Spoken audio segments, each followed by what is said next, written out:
Your Town Matters is funded by the Government of Canada through the Local Journalism Initiative and supported by Cactus Media, Canada's independent community television association.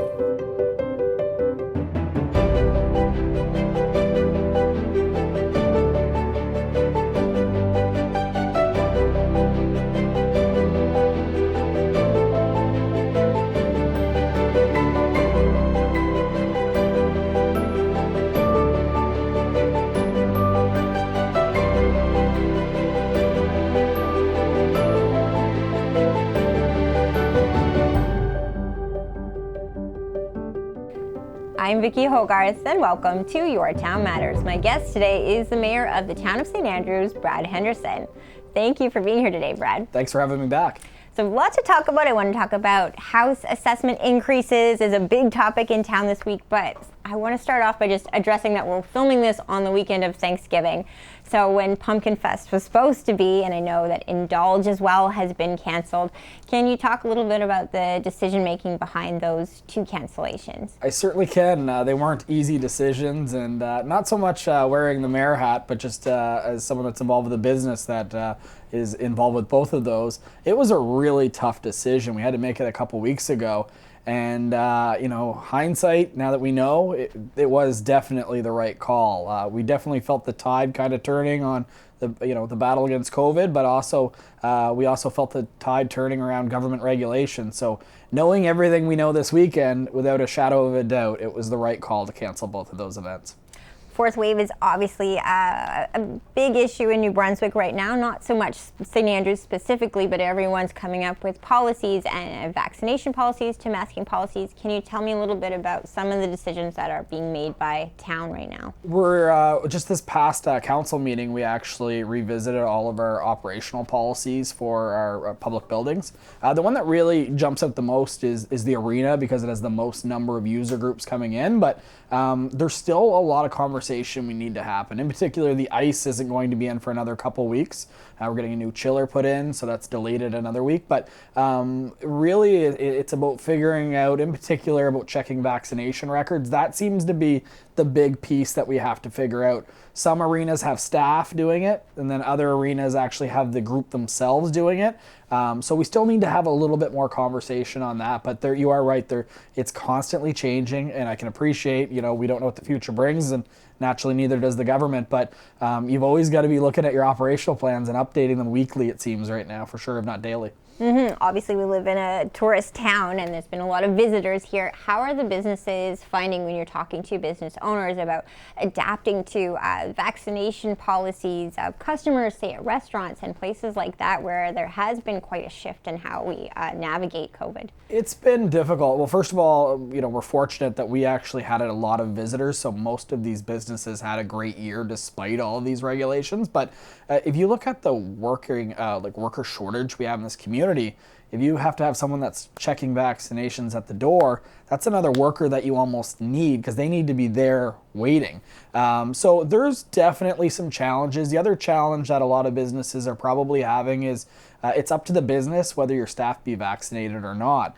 And the challenge with that being is that as regulations change, it's getting harder and harder for employees to have a normal day-to-day operation. If you're not double vaccinated, you have to wear a mask, for example, the whole day. I believe if you're just trying to have a staff meal, you have to eat it outside. Like there's some big challenges that business, in particular restaurants, are having. But it is impacting everybody. But the main thing is, still thankful that we had a busy tourism season, and knock on wood, overall we had very little COVID exposure sites. So we got to be thankful we got through another busy tourism season safely. Zone 2, which is the St. John region, which St. Andrews is in, obviously still appears to be, in comparison to other health zones, doing fairly well. So kudos to the town for all the efforts in keeping it safe here. Well, it's our residents and our business owners are doing it just even more so than the town. But so far, so good. But we've got a long way to go. It's becoming abundantly clear that we're going to be having to do COVID again next summer. You got to believe that we're not going to be done with this anytime in the near future, which is a little bit disheartening. Yeah. Rapid tests, obviously, they're coming to schools next week across New Brunswick believed to be used on children who aren't yet eligible for vaccination. Rapid tests, though, are something that in a town like St. Andrews with a lot of businesses, they can get from, I believe, the Chamber of Commerce. Do you know how that works if you are in need of rapid tests for staff and things like that? We're actually right now encouraged to reach out to the larger chambers. So I know in my day job, we reached out to the St. John Chamber of Commerce. We're still waiting for our COVID tests, actually, for the rapid tests. I did have the ability to acquire a few. It's actually relatively surprising how easy they are to administer. But it's more you gotta have a separate area designated to do the testing. Also, you need like a biohazard drop zone to actually put the tests when you're done. So there's some logistics around it, but the actual administration of tests wasn't as difficult and timely as I thought it was. But with that being said, if you have to do it regularly with a big organization with a lot of employees, that's a serious commitment from your management team and, of course, labor. Mm-hmm. St. Andrews, on the positive note, though, did have a great tourism season. It still seems to be happening. If you walk around downtown, there's still a lot of visitors. What's the feedback you're hearing from the business community in terms of how people fared and whether they've taken a loss or if it seems to be doing better than usual? To be honest, for a lot of them, it's been better than usual. I've talked to a number of businesses that had record years for both sales, but even my day operation. I can tell you that Kingsbury Garden was up 10% versus a normal year when there was no pandemic. So I think if there's any, I guess you could say, silver lining in all this, is it really proved how resilient our tourism economy is and how much fellow New Brunswickers, and I know people could come in, but it is primarily New Brunswickers that are continuing to support our businesses. It's pretty good to know that we almost kind of did it for a while on our own. Mm-hmm. And not to say that we're not looking forward to more people coming and visiting when the timing's right and when things are under control. But, I think when we look back at everything that St. Andrews did, I don't think we could have ever anticipated that we would have been as successful as we have been under these conditions. I agree. I feel like there will be a lot of repeat New Brunswickers who I can't tell you the number of people I met from New Brunswick who had never been here before the last couple summers. So. I almost feel like the northern part of the province finally discovered the southern, and I know a lot of southern people, like a part of the province, have gone north. If you think about the provincial borders being restricted a bit over the last 2 years, I don't recall in St. Andrews hearing as much French-speaking visitors as we did. So there's definitely a migration from, I know they could come from other areas in the province, but majority of them seem to be from northern New Brunswick, which typically you don't see a whole large percentage of. Mm-hmm. And then somehow this year, I know you posted Condé Nast Traveler was one of the magazines, big, like the same publication as Vogue, named St. Andrews one of the top 12 towns in New Brunswick. And there was another one recently that you posted that was big international accolades. It's really good to see some travel writers come back. Like during the pandemic in year one, I don't think I talked to one and it was a local travel writer. And then over the last few weeks, I've talked to the last couple of weeks, I think I've talked to 4 different travel writers. But the other thing too is a lot of travel writers, since they're not traveling, they had an opportunity to catch up on some content. So they shared some stories about their experiences past. And, we're just, fortunate to be in St. Andrews, to be consistently ranked one of the best towns in Canada. It's quite an honor. And to be honest, it's a story that I never get tired of telling. And for all those travel writers watching this at home, Brad and I are on the St. Andrews Christmas Committee together. So I think next time you're here in November, we'll have more to share about what the plans are. But again, with COVID, we never know. There's some navigating, so I think a lot will be outdoors. We're making some assumptions right now, and we also have to be able to adjust on the fly, and that's pretty much what we've been doing since day one, and it's what we'll be doing this holiday season as well. All right, I'm going to shift gears right now and go into housing assessment values. And a lot of people got maybe news they didn't want to see in the mail. A lot of people have been moving to St. Andrews, to New Brunswick. I don't know if that has to do a lot with the increase that many of us are seeing in our property values. So what exactly is it that people are finding in their mailboxes, and how does this affect our lives? Well, you are right. You don't want to blame new residents for the reason why our assessments went up, but when you see houses on your street go for sale and they're selling at record prices and more than what they were worth a couple of years ago, naturally when it comes to tax assessment time, it's not a complete surprise to see that they went up, but the level in which it went up, I don't think anyone was really anticipating. We, looking optimistically, we were thinking maybe it will increase 6 to 8%, which again is a healthy increase, but it's not unheard of. But for us to, as a community, to have an increase of 11.17% of our assessment base, that's significant. And only about 1.25% of that is actually new builds. Like 10% of it essentially is people's home value going up, and that's a big jump. And you got to think St. Andrews has got a lot of residents that actually this is their second home or they have a business. They're paying double taxation, so that's a double hit that they have. And the good news is that New Brunswick assessments, they went up the most they have in 20 years. We always thought maybe New Brunswick could be something more, but in my mind it was going to be almost a slow growth versus I don't know. Personally, I opened up my tax bill and I had a 12% increase, and I was like, wow. And I know I've talked to some people in the community that individuals that went up 100%. I talked to someone that went up 300%, and I know just it's a parcel of land. Theirs went up 700%. So there's some really, really far out there. But that assessment is done by the province of New Brunswick, but the municipality does set the tax rate. Okay. So there is an opportunity once council gets together, because this is happening as we speak, and I think the next meeting that we're going to be having is October 18th. But we need to look at what this really impact is on homeowners, and maybe there's an opportunity. I don't think it's ever happened, but maybe it's an opportunity at the very least to hold the mill rate the same, but maybe it's an opportunity maybe to decrease it a little bit to help homeowners of St. Andrews. Right now it's definitely a surplus situation because we didn't anticipate it to be so high. Okay, so that's up for discussion then, the mill rate for... It's rare when a government does that, but if we were down 11%, we'd be very quick to probably increase the mill rate. So the question is, if we're got this overage, like, to me, the conversation is a worthy one to have, and a lot of people out there are struggling right now, and this is just, to some people, another kick. On the topic of housing, short-term rentals have been an issue, a topic for quite a while now in St. Andrews. What's the latest? I feel like I've always got to catch up. There's always something new. Absolutely. So we actually took it to third reading, but it was taken to third reading to actually defeat the bylaw. It's been a controversial bylaw from day one. Okay, and for people that might not remember or are not in the know of what it is. So it evolved. As far as the bylaw, the first version versus the third version were completely different bylaws, and that's one of the challenges that we had as a council. We basically had a bylaw that restricted the number of short-term rentals we had in the community and put in a bunch of additional regulations on them. And I'm not saying that some of those weren't worthy, but overall the general feedback that we received is ours was too much, too hard, too fast. And to note is before we didn't really track short-term rentals, but now we have the tourism accommodation levy where they all register, so we can actually see the growth.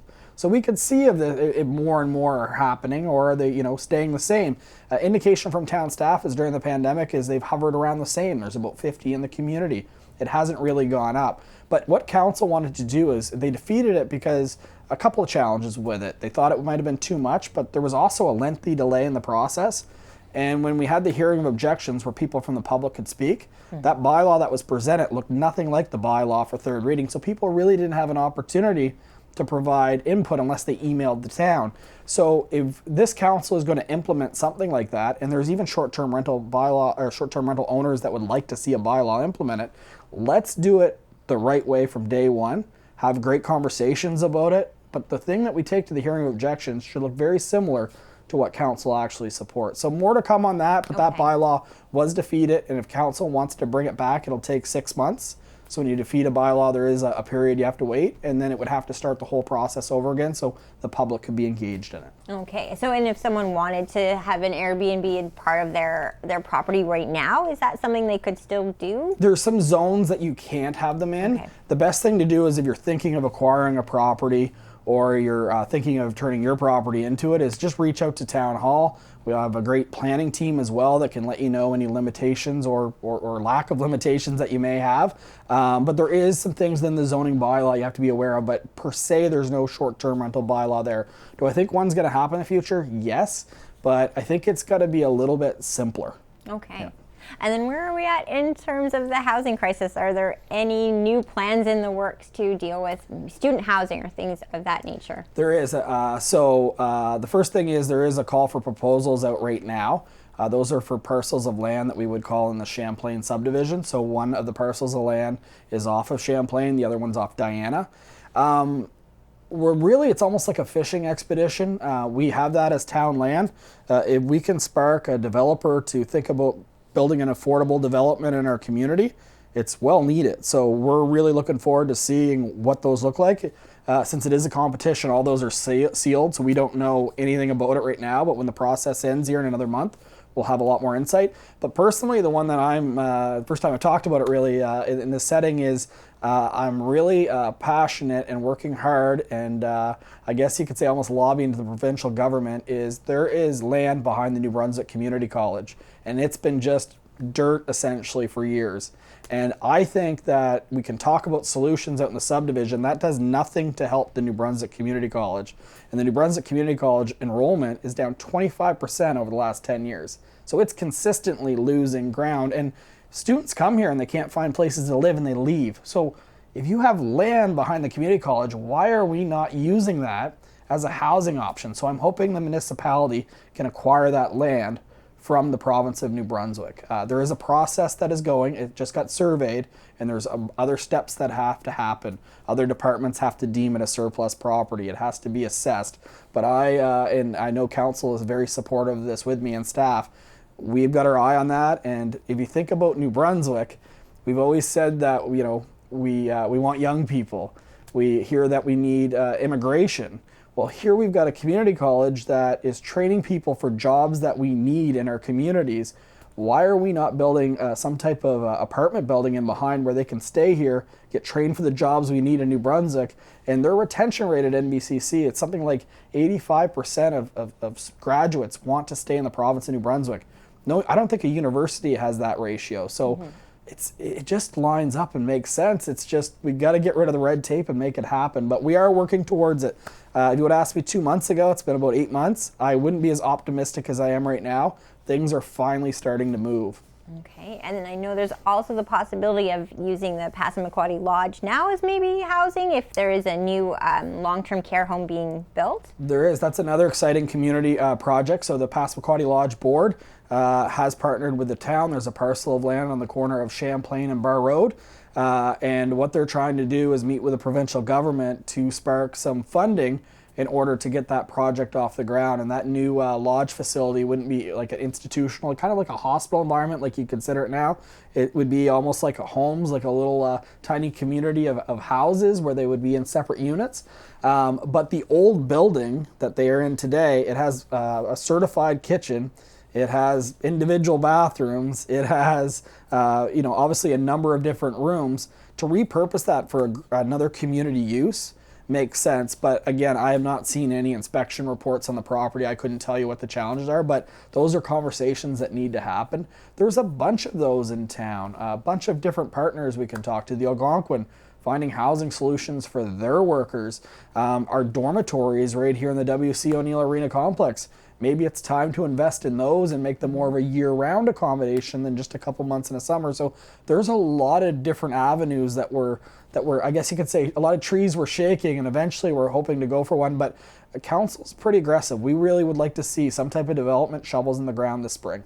And for an update on the local planning committee, can you tell me a little bit about that again? I know that there is one that is not going to be regional, it's going to be St. Andrews specific. So do you have the members of this yet, and what is their role in all these decisions? Yeah, so the Planning Advisory Committee, it used to be composed of St. Andrews residents. So we switched planning services. We used to have our own person that was doing inspection. We had our own person that was doing planning. But what we did is we partnered with the Regional Service Commission, and when we originally did, we had to move the PAC to what's called PRAC, which is a regional PAC. So you have one representative from St. Andrews, but you have representatives from all other communities. And essentially what that board did is they make decisions. So when you've got a bylaw and you're looking for a variance, that's the thing that they mainly spend time on.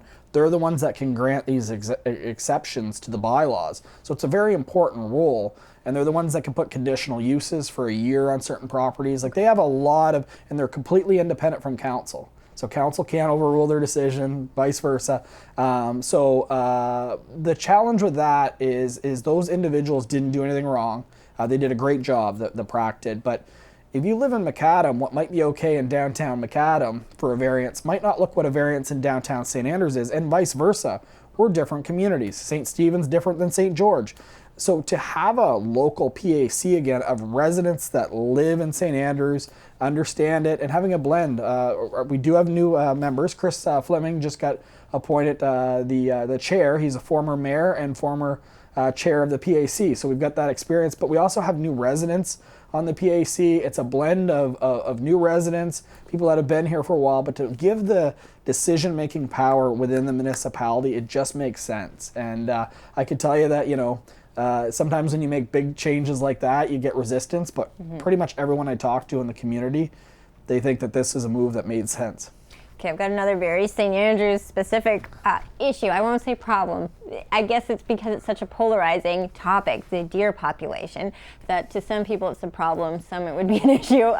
But we do have a really high density of deer. I did read a number before I sat down with you.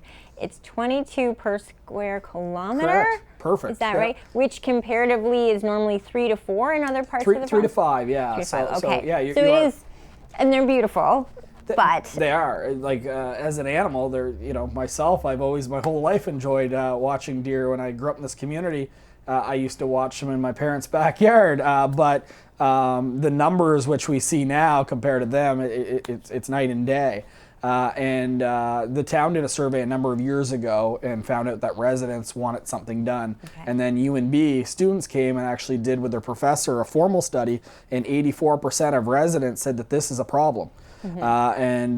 So when you look at solutions, I know there's a lot of great ideas out there. People talk about giving deer birth controls. They talk about actually tranquilizing and then performing surgeries to stop reproduction. Those are not supported by the province of New Brunswick. The only lever that we have right now is the nuisance deer program. And it's important to know that the nuisance deer program isn't like a complete cull where you're wiping out. It's almost identical to the program outside of town limits. Hunters get a tag, they only have a limited number, and it's not just shoot everything you see. But the nuisance deer program has never successfully limited the number of deer we have. What it stopped is the overpopulation. Okay. So it was getting worse and worse, and what it's done is it's kept it in check at this overpopulation. So without it, I would hate to see what happens. But the good news of all this is there's a little bit of good that can happen out of it. So I'm pretty pleased after 2.5 years of patiently waiting and working on it that it's the first time that I'm aware of in the history of New Brunswick that hunters can donate meat to the local food bank. So we're a pilot project in St. Andrews where select hunters will actually take it to a certified butcher, have the deer processed, and go to the St. Stephen Food Bank, which was certified by the province as well. And they're going to be distributing some of the venison out to people in our region that really need the protein. Again, in a perfect world, we have the 3 to 5 deer, and we're not even here talking about it. But if this challenge can help provide some food for families in need in the area, I think that a lot of people that are very sympathetic for the deer at least can see a little bit of good in that. I'm not saying that everybody's going to. I understand that people love animals, and so do I.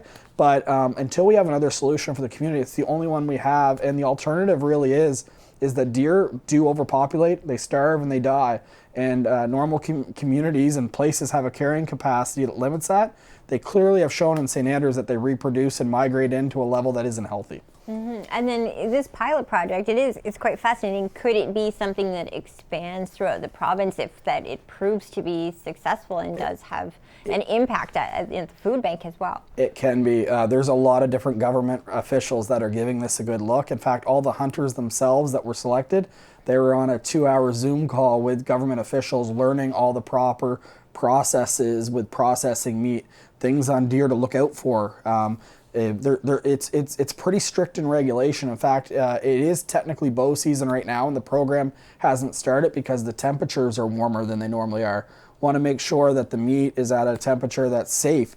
We as a community and we as the people that are involved in this program want to make sure that it's done properly, because there is an opportunity to look at what else this could mean. I know in other communities there's examples of deer that get hit by cars, and they can get donated to a local food bank if it's in decent condition. And I can tell you this morning, I don't know if you drove by Tim Hortons, but there was a deer, unfortunately, on the side of the road again this morning. So I'm not saying that it's necessarily going that way, but we are looking at things differently to help people that really need it in our region. So to me, if we have to do the nuisance program to bring the food bank into it, to me, that just makes sense.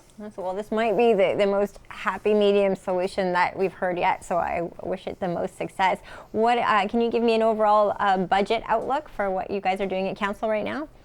So budget, we talked about the assessment. So we're fairly far along into our budget process. We made some guesses to what that assessment value would be. It's above that. So in my mind right now we have a surplus. So that's where I get into talking about the mill rate. But there's also a lot of debt that we're going to be looking at when we talk about fixing the wharf. We have funding partners, but the town is on the hook for a big portion of that as well. The trails, we have funding partners from the provincial and federal government, but again, the town is on the hook for a portion. And the thing that council is very committed to is we want to figure a way to get a ladder truck in this, an aerial truck in this community. If you look at our historic downtown, if a fire was ever to happen there, and we saw it with the Cottage Craft building, we're very fortunate that wind was the other way, because if that would have got onto our downtown, we could have lost an entire block. And anyone that was at the Cottage Craft fire, it was a tough battle, and it was the whole time. But when that aerial truck came in, that was the game changer that actually knocked it down. We have the Algonquin Hotel, which is extremely high. We have to get into emergency safety. There's a lot of reasons to why we should look at getting a ladder truck. So if we do have a surplus, it's good to put those in capital reserves, because unfortunately, we are going to be spending that money. It's not like it's just sitting there. It's money that we do need as a community. And on the topic of the wharf, a final question. Is that about to get underway, and does that mean the one-way Water Street is ending soon? The one-way Water Street ends after what would have been Indulge weekend, so next weekend.